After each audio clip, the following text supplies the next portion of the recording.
Calgary is a vibrant and dynamic city with a very strong metal scene. It's also home to the metal band Kobra and the Lotus. We had a chance to sit down with Kobra Paige of Kobra and the Lotus and ask her about, well, just about everything. In this final installment of EMTV special on Kobra and the Lotus, we ask about changing band members, their influences, and much more.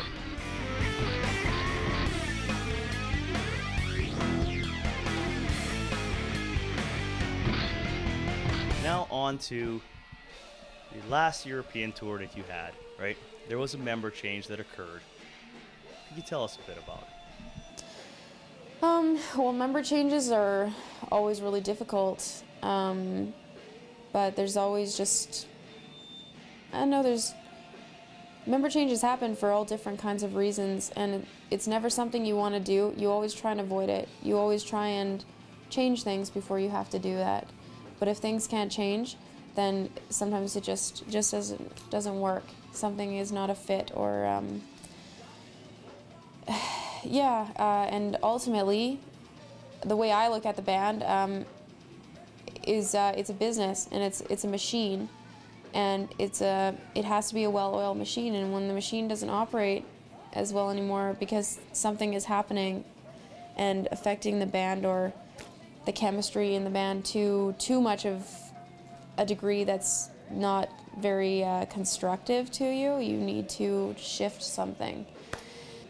And there's also the fan side, where when you start to get fans, and I don't want to keep changing members. I want actually the band people to start being familiar with who the players are, and they become fans of their individual players. And so you don't really want to do that. But if it has to be done, it has to be done, if it's going to be better in the long run. We asked Kobra how they went about finding a new member for the band. We contacted a bunch of people. We this time did our searching privately, whereas in the past we've put it public to auditions and stuff, and this time we made it very private because we didn't want to, in the chaos of also a new signing, make the label unsure of us. And so we had to do it very secretly.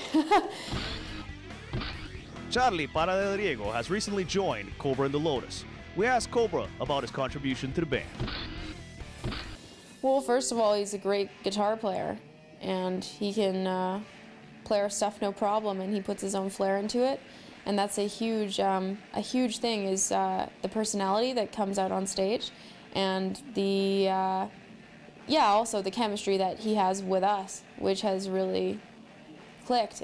But he's his own entity, and we need everyone to be their own interesting selves on stage, and he really brings that to the table. Yeah, really, the best thing he contributes is himself. Like he brings with him his skills and then his personality. We asked Kobra about their influences behind their music. This is hard to actually say, because what influenced us in the beginning is kind of what set in stone what we were gonna go towards, more of this traditional heavy metal sound.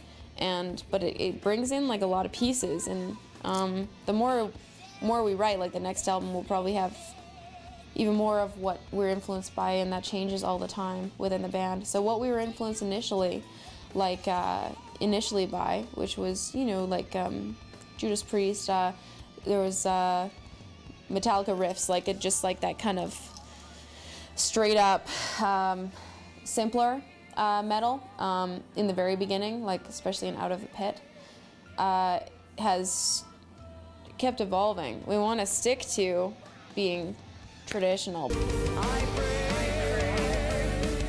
We like a lot of music, and we try and listen to as much music as possible all the time and not have a closed mind, because there's something that every genre offers and does better than others. And so you just have to look for those and be open to it and try and pick up on those. I think you can take things from every kind of music, especially metal's endless in genres,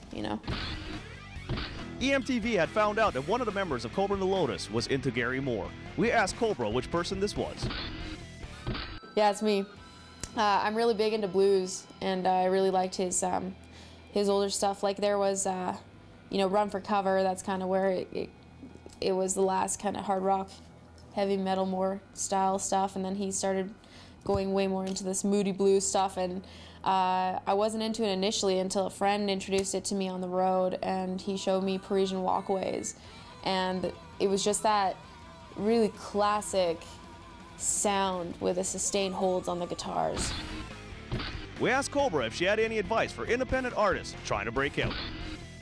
I would say don't lose faith. The only thing you really have in the beginning is faith. Still now, like, I feel like it's a lot of faith that we're running off of, and you just got to keep pushing, make a goal for yourself, and just keep stepping towards it. And even if it seems like it's impossible and it's far away, you are actually moving towards it. The more you work and the more you do, it just feels like you aren't moving, you know, sometimes. But you are always moving towards that vision, and just to also dedicate 100% of yourself, because you only get back what you put in. In conclusion, is there anything you would like to add? No, I don't. I think we really covered everything. No, I just want to say thank you to every single person that's believed in us, and thank you to you. Because you've been there from the beginning, and really that's what drives you to, or drives us. It drove me to believe that we should keep going, you know, and do this. And yeah, we really owe all our gratitude to everyone that supports us. So, thank you. Well, that's it for our EMTV special on Kobra and the Lotus. Until next time, keep it metal.